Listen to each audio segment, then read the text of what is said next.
Hi. Hi, Melissa. Sorry. Sorry about that. So my question is, right? Well, first let me give you a little, background of my situation. So basically, I was involved with this guy for over a year. He lives in Antigua, but he's Jamaican, right? So my thing is, I'm a green card holder, but the thing is, he recently visited me here, and we decided that we were going to get married. To be honest with you, he has been here like 2 months now, and we had gotten married like a week ago. So I know that is a possibility for me to go ahead and adjust his status, but I wanted to know like what the procedure is like, and also the process, like the time frame, like how long it's going to take and all of that. Basically, is that everything? For the most part. Good. I'm sitting back. Follow-up question with that, but it's Pop-Up Tuesday. The first that I need to know. I'm just relaxing, listening to your story. Your very lovely voice, so it's making me relax listening to it. So, my answer is this. Okay, you screwed up. You got married within the first 90 days, so there's a presumption that he came here to get his green card. You can overcome that presumption by testifying at an adjustment interview that he changed his mind. He was coming here to visit, and split second I decided to change my mind. I was going home, and I don't know what your story was, but you have to tell the truth, obviously. But if his intention was to visit, and then he's ready to leave, and you're like, oh no, don't leave, I can't live without my man from Antigua who's Jamaican. Then and you got married, then he changed his mind. That's okay, as long as it wasn't his intention when he first came into the airport. Now, what I would suggest you do is wait 90 days before filing your papers. Okay, right now the priority dates are current, so even as a lawful resident, you can file his adjustment application. I assume the priority dates will still be current in 30 days for you guys. So but you're also going to need a good attorney, because you got to be able to figure out what your truthful story is going to be at the interview. Hopefully they accept it. I mean, a lot of obligations back home. By the way, Melissa, I wouldn't discuss it on the air, because then you're locked into a story. But because it's on tape for life. But what I would say is that you obviously have to tell the truth, and then if they don't, they say no, you lied, then you say, okay, I lied, I'll file a waiver, and you would need a waiver, and then you need a good lawyer for a waiver too. So my answer is it's you should have waited another 30 days. You made it more difficult, but ultimately, one way or the other, we'll get a green card for him. So hold on. Okay, when you say I should have waited additional 30 days, what do you mean? In order to get married? Yeah. Because so I should have gotten married after the 90 days? Yes, because after 90 days, they wouldn't question you what your intent was at the airport. Oh. So it's one less thing to talk about at an interview. Okay. All right, but hold on one second. Sounds like you need help. Let's go to Aisha in New Haven, Connecticut. Aisha. Yes. How are you? Hello, bro. Jessica Leamy, by the way, is everyone hearing me? Because Jessica Leamy says my sound is coming in and out. Is that better now? Or are you hearing? Is everyone hearing me? Yeah, I hear you. You hear me? Okay. What's going on? Maybe it's Jessica Leamy's phone. What's going on? Yeah, my question is, I am the 10 years old green card. If I apply for my daughter, like how long that gonna take? And my second question is, if my husband apply for her stepdaughter, how long that gonna take to the? She's 15 years old. All right. So your question is, you would like to file for your daughter or your husband? What would be faster? Yeah, like both. Like I don't know which one is better? Gonna be. But I know my husband is gonna come. Your husband's a U.S. citizen and you're a resident, right? Yes. Okay, let your husband file. It'll be faster. Oh, okay. Okay? All right. How long that gonna take? Where is your daughter? She's in Africa. Where in Africa? West Africa, Togo. About a year. Year and change. Okay? All right. All right. I'm not finished. Her second question. My daughter, my mom applied for my sister, but she's older than 21 years. Once she applied, she's a green card holder, but now she's citizen. How we gonna do that procedure? When did she apply? She applied 2016. Is the petition approved? Yeah. No, they sent her the letter like they receive her application. Okay, because the priority dates are current, but for the ban on immigration, but still the petition should have been approved. We should already have the paperwork at the National Visa Center. So I think your mom may need some help. So hold on one second, okay? Okay. All right. By the way, everyone in the squad today is a director. Lisa Bling Rose says, I'm good, just stay in the middle. Don't move my head all over the place. And I'm getting other text messages from my squad friends who know me, and they're like, you're moving to this way, you're moving to that. Everybody's a director. Calm down, everybody. Okay. By the way, Lisa Bling, I'm only kidding with you. It's fine. Let's go to Linda in San Antonio, Texas. Linda. Hello. How are you? I'm fine, Brian. Hi. What's going on? I have a question. I saw my husband and I went for the interview for our green card. That is for my green card. That was in November 2029. So I called the immigration yesterday and was trying to find out what's going on. Why is the wait time so long? Because the decision was supposed to come out 120 days. And then they said it's because they're still doing the background. So I want to ask, is the background check over here in the United States or back in my country? It's in the United States. It could be back in your country too. Usually what happens is when they're saying they're doing a background check on you, it could be a security check. It could be a background check if they're determining whether you're in a bona fide marriage or not. It could be something in your home country. But generally speaking, if you went on a marriage interview and it's 8, 9, 10 months later and you have gotten no decision, most likely they're going to call you in for a second interview and give you a Stokes interview, or you're going to get what's called a notice of intent to deny, where they feel that you're not in a real marriage and you have to prove otherwise. It's usually what happens. Okay. Okay. And then I have one last question. I have a friend that has had a fiancé that is in Africa, not in Africa, like in Europe, and they have been dating for some time now. And I think their fiancé, they want to get married. Is she supposed to go over there, or can she just go ahead and file the K1 visa for him? Because she haven't met him, so I don't know. You can't file a K1 unless you meet the person. So she doesn't need to go over there for the. You cannot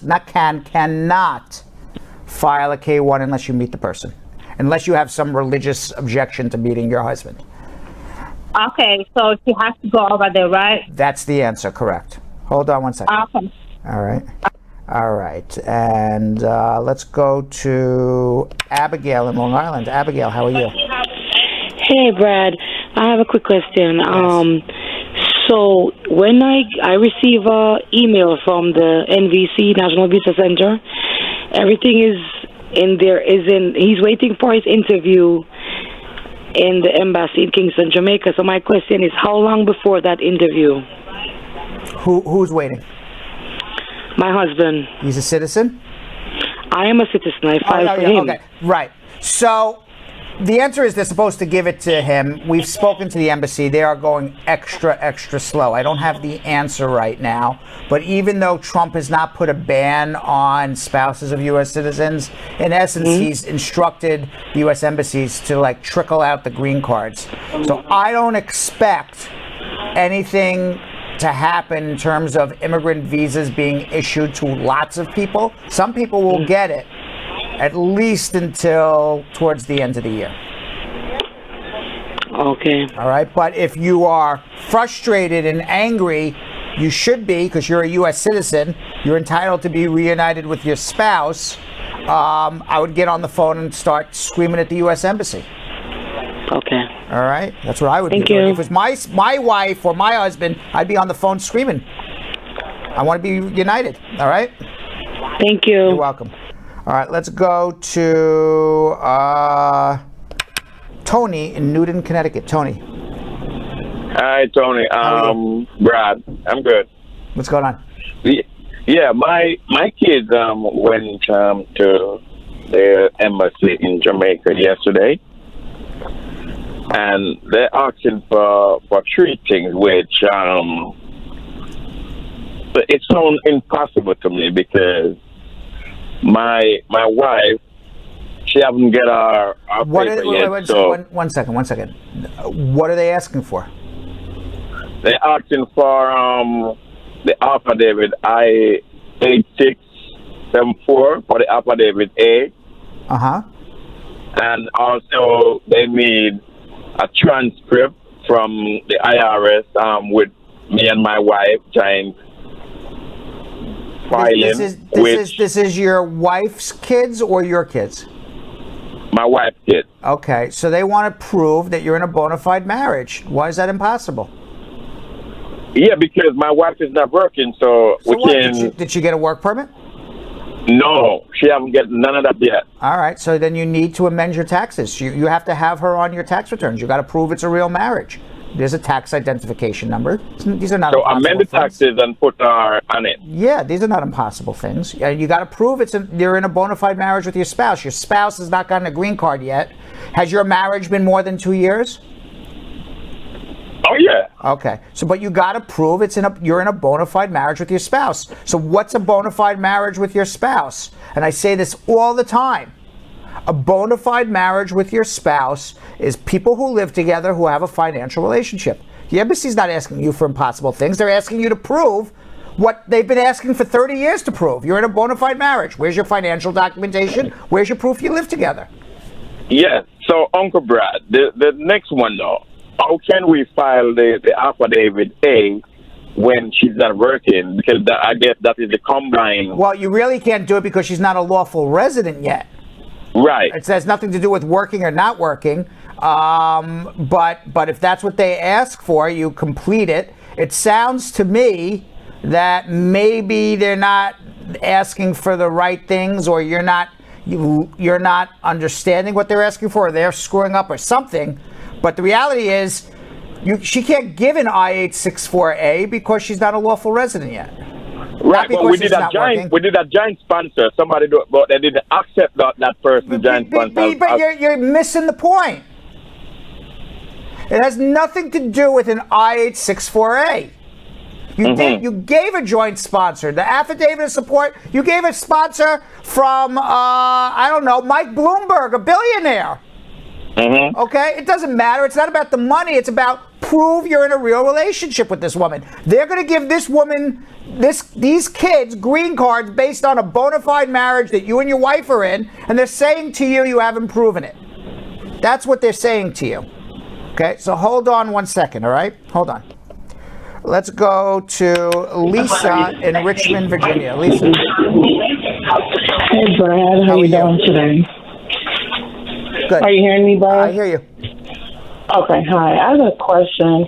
I put in for my citizenship back in March, and I know due to the COVID that things were canceled because they had sent me my back in late March to do my fingerprint, but due to the COVID, it was canceled. Yeah. So, but they're scheduled. At least certainly in New York. I don't know what's going on in Virginia off the top of my head, but I know in New York we are getting notices now for people to start going for interviews in early August. So hopefully, because I see when I check my status, it says that to be completed. I know, but it depends on where you are in the country and where you are with coronavirus in that particular area. So, for example, New York, where we are, has gotten coronavirus under control. And it's been under control now for about 4 or 6 weeks, so immigration's kind of opening up here. Whether or not it's under control where you are in Richmond, Virginia, I don't know off the top of my head. If not, then it's unfortunately going to be a little delayed. Oh, okay. All right, so just hang All in right, there. thank you. Okay, all right. Okay.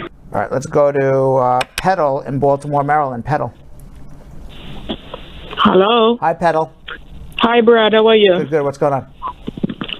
I have a case with you. My husband filed for me and my son, and we submit all the documents from March, and we're not hearing anything. You know. All right, so hold on one second. To call me on my show, I can't do anything right now. You want me to shut the show off and go check on your case? I can't do that. No, I'm just calling because. So hold on, and we'll talk to you off the air when I'm done, okay? And then we'll figure out what's going on with your case. Hold on, all right? Okay, no problem. All right. Let's go to Chichi in Los Angeles. Chichi. Hello, Brad. Hi, Chichi. How are you? Good. Thank you for the good work you're doing. All right. What's going on?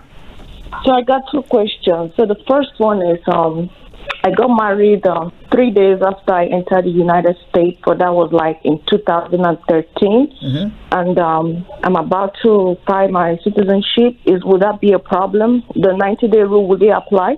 Well, did you get your green card? Yes, I did. And nobody questioned you about it? No.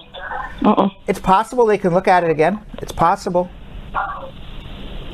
Oh, okay. So Okay. the night I was thinking like the 90-day rule was like It's always been around, but it's been codified by Trump, meaning it's actually in writing by Trump now. But can they look at it? Yeah, if they feel that the green card was given in error, you made a misrepresentation, they have the right to look at it. Yes. Okay, my second question is, I was actually married for 7 years, and my husband just divorced me this past January, and I don't have any documentation that marriage was. No. You're breaking up, Chichi. Hello? You're breaking up.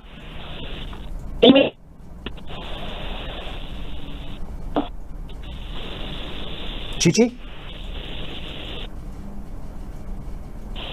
Chichi? Hello? I hear you now. Okay. You're getting divorced from your husband, I heard, after 7 years. Okay, so now the thing is, I don't have no joint documentation with him, like in terms of bank account and lease agreement and all that. Would that be a problem? I don't think they're going to go back and ask for bona fides of your marriage, but you know they could look at you got married within 3 days of your entry and start asking you what was your intent when you came here. They absolutely could. It's like somebody who goes for a citizenship and got a green card, and then they found out that there was an arrest that you needed a waiver for, and they didn't ask for the waiver. So yeah, it's possible. All right. What I would do before you do your citizenship or anything is have a good lawyer, such as myself or anybody, request a FOIA to get your immigration records to see what your immigration records look like, and then take it from there. All right, so hold on one second. Let's go to Mao. Very famous name, Mao, in Columbus, Ohio. Mao? Yes, Uncle Brad. How are you? Good job. How many times have you been called Chairman Mao in your life? This is the first time. Really? You know who he is? Famous leader of China. All right. But you're not from China, though. Yes, I'm your fan, definitely. I've been watching and listening to your programs since last year. Okay, what can I do to help you? Yes, I filed for 3 of my kids in 2016. 2 of them are already here. The third one aged out, but just recently I received email from NVC, and now they want me to start the process. So my question is, one of my daughter received EBT card, which I have no idea, but it has something to do with grocery or something. If I use that, will that affect my third child I'm trying to work on yes, the case or not? if you're getting government assistance, it's going to affect your children that you're sponsoring. But I didn't use it, so I just want to return it back. So return it back. Okay, that's good. And also, will that affect my citizenship as well? No. No. Okay. So, but I didn't. But it says Ohio on it. So, is it still government or no? I don't know what you're looking at, but any government assistance, local, state, federal. But if you didn't use it, you didn't take any government assistance. It's okay. Yes. So that means I should not use it. Not if you want your kids. I don't want to be in trouble for my third child. I just told you what to do. Return it. All right, I'll do that. Thank you, sir. You're welcome. How does he not know who Chairman goes through his whole life and not know who Chairman Mao is? I'm sure everybody in the squad knows. He's a famous general from China. Famous leader. Otis. Fort. Hello, sir. Are you in Fort Bragg? Is that where you Bragg, are? That's what it's called, Fort Bragg? Yeah. They named an army base after me? Yeah. Wow. They should really call it Fort Uncle Brad. That's what I think. But anyways. It's actually Bragg, but yeah, okay. Yeah. All right, what's going on? So, sir, I'm calling on behalf of my mother, who's a permanent resident that I petitioned. So she petitioned my sister, who's just under 21 years of age, during that time in September. By the way, I just want to, Cordella, thank you very much, because I didn't know what government assistance he had. I'm sorry, is it a Cordella? I'm sorry, Geraldine is saying the EBT card is for elementary schools. Well, if it's for your children and not you, then you can keep it. If it was for you, then return it. So I'm basing it based on what Geraldine Iggy said she seems to know. So go ahead now, Otis. So yeah, against her, I petitioned my mother, and she's now a permanent resident here in U.S. And she also petitioned my sister, which is under 21 years of age during the time of petition. But during the COVID-19 process and everything, so she turned 21, and we still haven't heard from USCIS. Will that change Will that change her basically her length of process since she turned 21? Are you a U.S. citizen? I am a U.S. citizen, but my mother is the one that petitioned her, which is a green card holder, permanent resident. Okay, and where is she now? She lives with me. And you filed an adjustment application for her? Not yet. We have not yet filed. She have until next year. Why does she have till next year? Because it takes 5 years.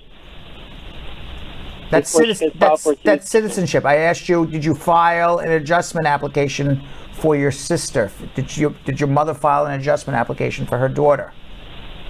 Only I-130.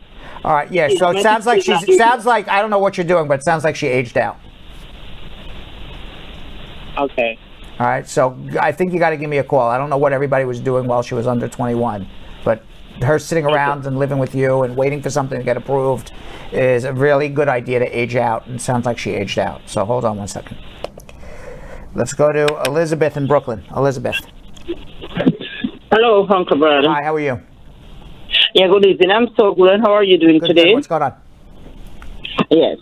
I have some questions for you, please, and thanks.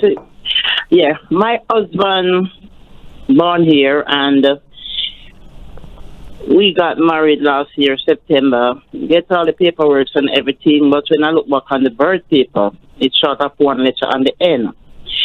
We go downtown Brooklyn, take care of it, but we got a date to go to court, the 4th of May, which is the pandemic.